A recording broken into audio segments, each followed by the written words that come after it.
नमस्कार, crime reporter TV news में आपका स्वागत है। मैं हूं अरुण गोयल। आइए नजर डालते हैं आज की खास खबर पर। 4 घंटों की बारिश ने सरकारी कार्यालय में किया लाखों का नुकसान। मऊ जिले में आज सुबह से ही बारिश हो रही है, जिससे लोगों का जीवन अस्त व्यस्त हो गया है।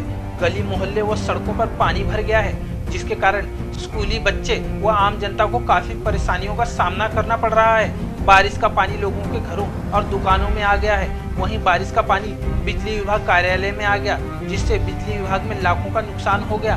जो है ऑफिस में बहुत नुकसान हुआ है। कार्यक्रम में बाधा भी आई है। पानी जो है सब फाइल और इम्पोर्टेंट फाइल जो है सब भीग गया है। सब दिख रहा है आपको। बीच मिला में भी पानी इतना तक लग गया है और ऐसे भी बारिश होती रही तो बहुत ज़्यादा नुकसान की संभावना है। पानी अलमीरा में भी घुस गया। महत्वपूर्ण दस्तावेज पानी में भीग गए। बिजली विभाग का मीटर पानी में भीगने से खराब हो गया। वहीं पानी भर जाने के बावजूद भी कर्मचारी अपने कार्यालय में बैठे रहे।